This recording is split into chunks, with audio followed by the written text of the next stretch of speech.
ఆగవా అడిగింది చెప్పవా నువ్వు అదే అదే మాట్లాడుతూ గౌరవం మాట్లాడు నువ్వు మంత్రి మాకు తెలుసు ఏందనేది మీ చరిత్ర లేదు మొత్తం తెలుసు మీ పుస్తకాలు ఎత్తుకోవాలి చూపిస్తా నువ్వేం ప్రింట్ కొట్టున్న పుస్తకాలు బయటకు ఒకసారి మీ పుస్తకాలు అమ్ముతున్నారు కదా పుస్తకాలు చెప్పి శతాధిక పుస్తకాలు ఉన్నాయి కదా పుస్తకాలు ఫస్ట్ ఒకసారి కాదప్పా మీరు ఒక విషయం నేను చెప్పేది నువ్వే అడిగాను కుంగం పొట్టుకి ప్రభుత్వ సేవకి వ్యతిరేకం కాదు కదా కుంగం పొట్టు పెట్టుకోవచ్చు కదా ఎందుకు మా ఇంట్లో నడుతున్నాను ఇప్పుడు బొట్టు పెట్టుకున్నాం కదా దేవుని ముద్ర అయింది కదా రేపు ఆ ముద్ర ఇంకో ముద్ర అవుద్ది అదే మన బాధ కూడా మా బాధ అదే ఒరే నువ్వు చెప్తే ఎట్ట కాదని నాకు తెలియకూడదు బయటకు వచ్చేవాళ్ళు నువ్వేది బయటకు వచ్చేది ఇప్పుడు నువ్వు చేస్తున్నది అదే నీకు తెలియడం అది తెలుసుకునేటప్పటికి అయిపోద్ది వ్యవహారం మురళీరెడ్డి గారు సార్ ఒక విషయం నేను చెప్పానండి నేను చెప్పే సూటిగా ఒక మాట చెప్తున్నా అత్యధిక మంది దేవుళ్ళని పూజించే వాళ్ళు వ్యభిచారులు అని చెప్పి మీ స్వామి స్టేట్మెంట్ ఇస్తున్నాడు ఇప్పుడు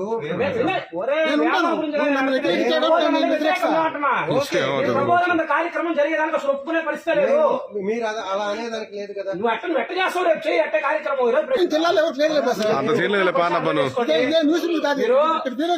వేమన భగవాన్ అనే వ్యక్తి 16వ శతాబ్దానికి చెందినటువంటి వ్యక్తి కొత్తగా ఈ రోజు వేమనకి అనేక మంది అనేక సంస్థలు కార్యక్రమాలు చేస్తున్నాయి హిందువులు అనేక కార్యక్రమాలు చేస్తున్నారు హిందూ మతంలో ఉన్నటువంటి లోపాలని విమర్శించి సంఘ సంస్కర్తగా వేమన ఉన్నప్పటికీ కూడా ఆ సంస్కరణలు సమాజం స్వాగతించింది ఎప్పుడో 16వ శతాబ్దం చెందినటువంటి వేమన గారికి నిన్నగాక మొన్న పుట్టినటువంటి దొంగస్వామి ఆశీస్సులు కావాలా పాంప్లెట్లు ఏమేస్తున్నారు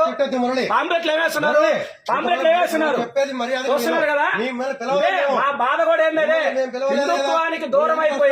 హిందుత్వానికి దూరం అయిపోయి ఏ దశకి వెళ్ళిపోయినారో చూడండి చూడండి హిందువులకి అడ్డనామాలు కాదు నిలువునామాలు కాదు శక్తి కేంద్రం కాదు బొట్టు మారిపోయి చూడండి మా బాధ కూడా అనంతపురంలో ఆశ్రమంలో నుంచి వినాయక చవితి ఊరేగింపు పోతా ఉంటే వినాయక చవితి ఊరేగింపు పోకూడదు మా ఆశ్రమం ముందు నుంచి వినాయకుడు పోకూడదు అని చెప్పి వినాయక చవితి మీద దాడులు చేసినటువంటి హిందూ వ్యతిరేక శక్తులైనటువంటి ప్రబోధ సేవా సమితి ఈ రోజు వచ్చి హిందువుల్ని మభ్య పెట్టడానికి ఈ రోజు వేమన గారి జయంతి ఈ రోజు గుర్తుకొచ్చింది వాళ్ళకి వేమన గారిని రోజులు గుర్తురాలా ఈ రోజు వేమన గారు కొత్తగా ఇలా గుర్తొచ్చారు వందల కార్యక్రమాలు టౌన్ హాల్లో వేమన గారి జయంతి చేస్తున్నాం అనేక సంస్థలు వేమన గారి జయంతి చేస్తున్నాయి వేమన గారి జయంతి చేయడానికి వ్యతిరేకం కాదు ఎవరైతే అధిక దేవుళ్ళని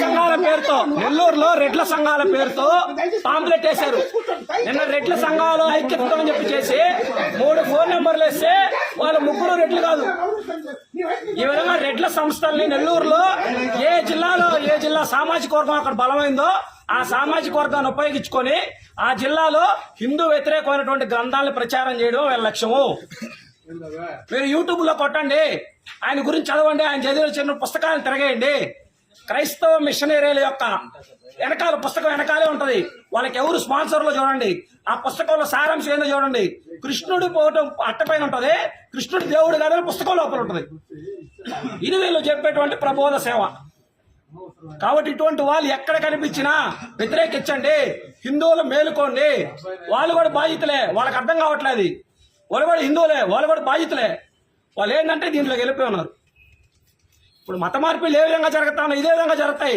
ఫస్ట్ అంతా ఏం లేదు ఫస్ట్ మనసు మార్పిడి తర్వాత మత మార్పిడి ఇప్పుడు బొట్టు మనకు 3 నామాలు ఉన్నాయి త్రిపుండ్రాలు ఉన్నాయి నిలువు నామాలు ఉన్నాయి ఈ కొత్త బొట్టు ఎక్కడి నుంచి వచ్చిందో అర్థం కాదు భగవద్గీతలో కృష్ణుడు చెప్పింది కరెక్ట్ కాదు కృష్ణుడు చెప్పిన దాంట్లో సవరణలు ఉన్నాయి వర్ణ వ్యవస్థ లేదు ఇంకొక వ్యవస్థ ఉంది అని చెప్పి ఒక 3 సిద్ధాంతాలు త్రైత సిద్ధాంత భగవద్గీతలు అని చెప్పి సృష్టించి దాంట్లో కల్పితాలను చేర్చి దాన్ని జనం మీద ప్రచారం చేయడం ఇలా అసలు భగవద్గీత ఏ రోజు చదువుండరు కానీ ఈ త్రైత సిద్ధాంత భగవద్గీతని ప్రచారం చేస్తా ఉన్నారు కాబట్టి ఇక్కడ ఒకే విషయం చెప్పదలుచుకున్నటువంటిది ఒకే విషయం, హిందూ వ్యతిరేక శక్తులు హిందువుల ముసుగులో ఈరోజు యోగ వేమన గారు అంటున్నారు రేపు ఆర్యవైశ్యులతో కలిసి పొట్టి శ్రీరాములు జయంతి చేస్తారు, రేపు ఇంకో కాపు సోదరులతో కలిసి ఇంకొక జయంతి చేస్తారు, శ్రీకృష్ణదేవరాయల జయంతి అంటారు. వీళ్ళ ఉద్దేశం ఏంటంటే సామాజిక వర్గాలను ఉపయోగించుకొని దానిలోకి చొప్పించి వీళ్ళ దొంగ పుస్తకాలని అసత్య ప్రచారాలని అమ్మడం, ప్రచారం చేయడం, అదే వీళ్ళ ఉద్దేశం. వీళ్ళ కుట్రలను హిందూ సమాజం అర్థం చేసుకోండి, వీళ్ళ కార్యక్రమాలు బహిష్కరించండి. 16వ శతాబ్దంలో పుట్టినటువంటి యోగ వేమన గారు నిన్నగాక మొన్న పుట్టినటువంటి ప్రబోధానంద ఆశీస్సులు కావాలా? ప్రబోధానంద ఆశీస్సులతో వేమన జయంతే ప్రబోధానంద అది కూడా అర్థం కాదా? మా గురువు మాకు ఆశీస్సులు ఇచ్చి ఆ దేవదేవుణ్ణి లోకానికి తెలియజేయమని చెప్తే మేము లోకానికి తెలియజేస్తున్నాం. ఆ రాసిన మాట కూడా మీ బుద్ధికి అందడం లేదంటే ఎంత మీ బుద్ధికి అందడా? ఎంత నీచంగా ఉందో చూడండి. ప్రబోధానంద యోగేశ్వర వారి దివ్య ఆశీస్సులతో ప్రబోధ సేవా సమితి వాళ్ళు ప్రబోధానంద యోగేశ్వర వారి దివ్య ఆశీస్సులతో ప్రబోధ సేవా సమితి వాళ్ళు ఈ కార్యక్రమాన్ని నిర్వహిస్తూ రెడ్డి సంఘాల వాళ్ళని సహాయం అడిగారు. ఈ రెడ్డి కులంలో పుట్టిన ఒక రత్నం వజ్రాన్ని లోకానికి తెలియజేయమని చెప్పి భగవాన్ యోగి వేమన భగవాన్ అని చెప్పిన ఆయన్ని ఆశీస్సులు ఇస్తారా? ఆడ రాసిన ద్వేషం, వీళ్ళకి అసూయ ఉంది, విషం పెట్టుకొని నాశనం చేయాలని చూస్తున్నారు. రెడ్డిని ఇక్కడ 3 ఫోన్ నంబర్లు ఉపయోగించడం వీళ్ళకి ఇష్టం లేదు. ఫోన్ నంబర్లు కాదు, 3 ఫోన్ నంబర్లు చూడండి. మీరైనా మీడియా వాళ్ళు ఈ ఫోన్ నంబర్లకు చేయండి. అయితే కూడా లేదు వీళ్ళకి.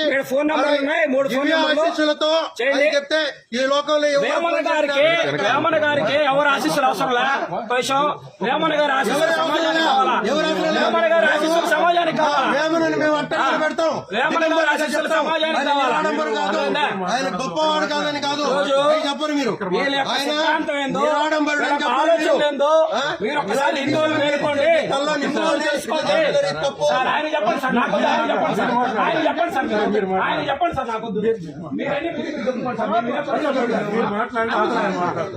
చెప్తే ఆ పైన మాకేం కోపం లేదు.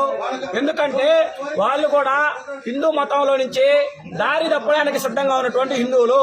వాళ్ళ మీద మేము జాలి పడుతున్నాం, వాళ్ళకి అర్థమయ్యేలాగా చెప్పాలని ప్రయత్నిస్తున్నాం.